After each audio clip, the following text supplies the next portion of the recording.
Hi, I'd like to start this video out by letting you know that I work in the engineering and flood control world, and I have no medical experience whatsoever. Any information I provide in this video is strictly God-given knowledge and revelation during my own personal journey through breast implant illness.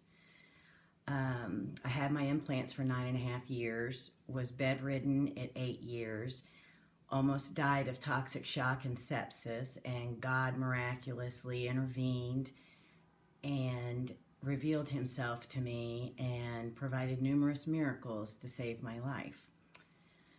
So I would like to provide this information. He has put this urgency on my heart to get this information out to desperately ill women that are enduring the same nightmare that I survived.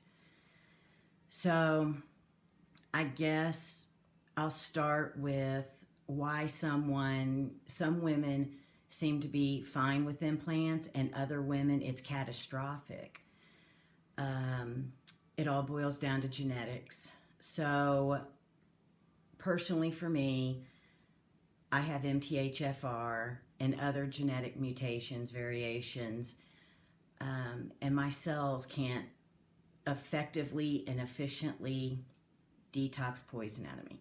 I guess I should back up just a little bit.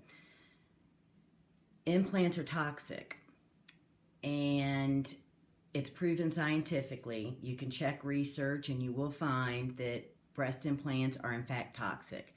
They do something called a gel bleed. So they're inside a warm body and they seep, it just very slowly seep the toxins and the mold from the implants seeps into the body. I wish I could think of an example on the fly, but I can't. But it's called gel bleed. You can Google that and you'll see and read the research done behind proving the gel bleed. So I have MTHFR and other genetic mutations where my cells can't effectively remove that poison that's continuously seeping into my body. Another woman may not have the same genetic variations that I do, and her cells have the ability to grab those toxins and eradicate them from her for a lot longer. I don't recommend implants to anyone anymore, but that would be the reason some women seem to be okay with them, and other women, literally, it's a death sentence. I feel like at the very least, women should be informed to have their genetics tested to make sure that their cells can even properly detox, because if you can't, they're lethal. So since my cells can't properly detox, my body uses a different method of removing toxins from me. My body, everything I consume, my body turns what I consume into yeast. It traps those toxins in that yeast. It places that toxic yeast now in my digestive tract, and I eradicate it via bowel movements. That's great. It's a great plan, unless you're being continually poisoned by something like toxic bags inside your body.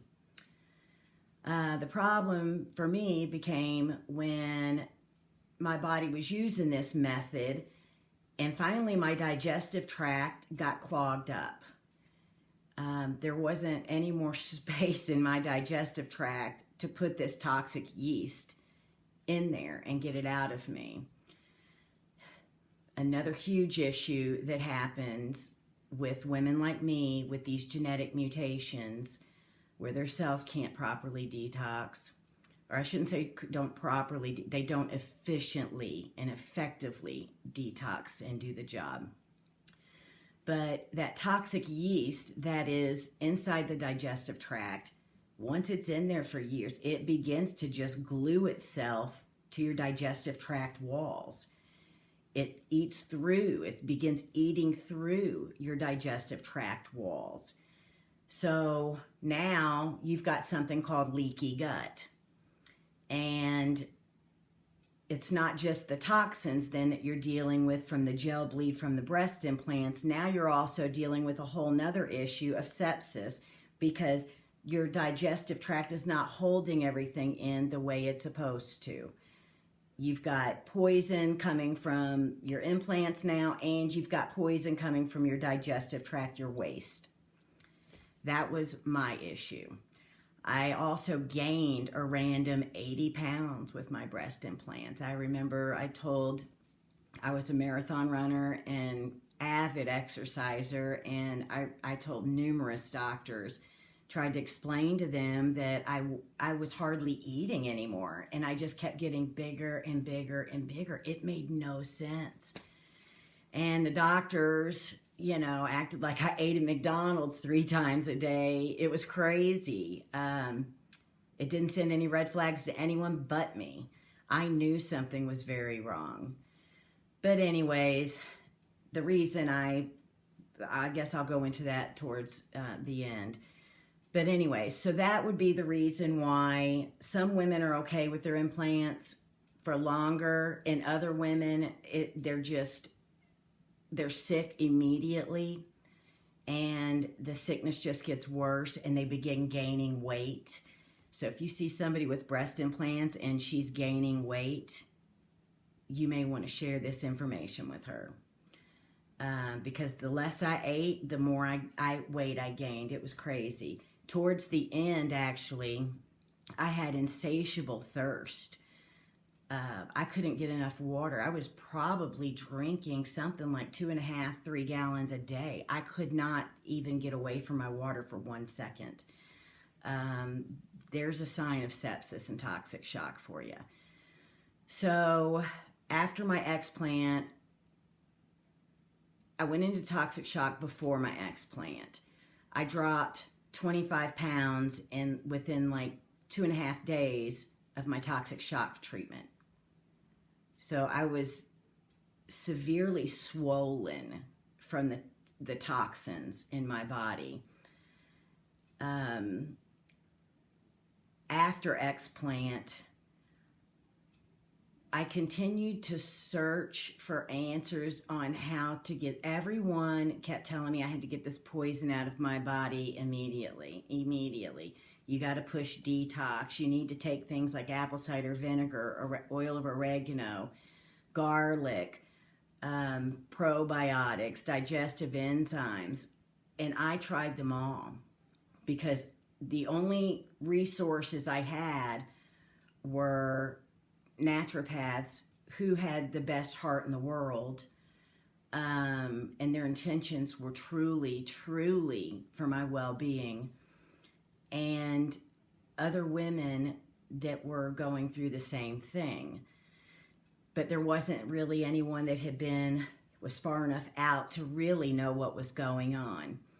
So I began that journey of trying to take things to get this toxic yeast that had taken over my entire body, because that's how my body was trying to remove the poison from me. So I was loaded with toxic yeast and mold, loaded with it.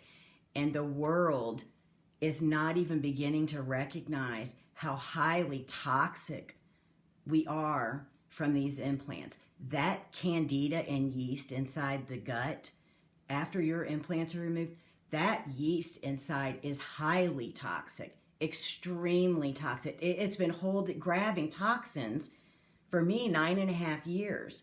And that yeast got stuck in there, and it's been there, some of it 9.5 years. So I began taking apple cider vinegar, oil of oregano, probiotics, you name it. If it attacked Candida and got it out, I was taking it, because I was just desperate to get my life back. And I thought I knew what was happening. And so I was desperate. I knew I had toxic yeast in me. I just knew that. But what I did not know was that I had this MTHFR and other genetic mutations that meant my cells didn't even have the ability to remove toxins. So here I was taking apple cider vinegar, oil of oregano, garlic. There were tons that I tried. Black seed oil, black walnut oil. There's tons on the market. If you are trying to get rid of Candida, there's tons to choose from, and I tried them all. But I would get very sick. And, doctors would say I was in Herxheimer. Other girls would say I'm in Herxheimer's. This was not normal Herx. I knew it. And I would stop taking it, and I would improve. But I was so desperate to get this stuff out of me. I was already doing a strict diet of gluten-free, non-GMO, and no sugar. But I was desperate to get this toxic yeast out of me because it can make you really sick, along with your implants. But once you get your implants out, you're just so desperate to feel better and you realize you've got this toxic yeast. You'll do just about anything to get it out. But I continued to get extremely ill.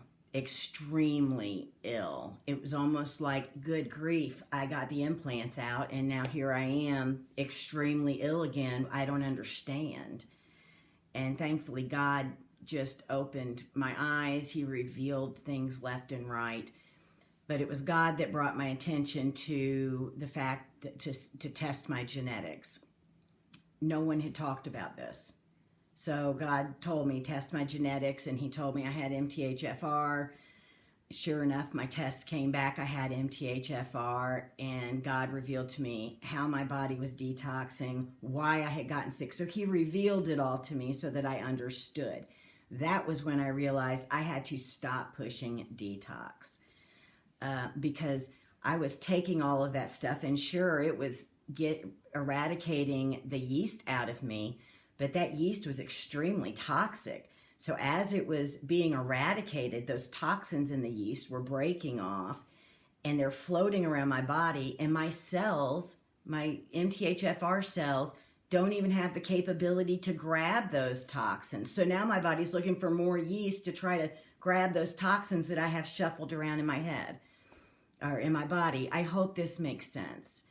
I'm not very good at explaining things, and I'm just desperate to try to reach other women and explain this so that it clicks and women get this, because this is a game changer for your healing journey following Explant. It was for me.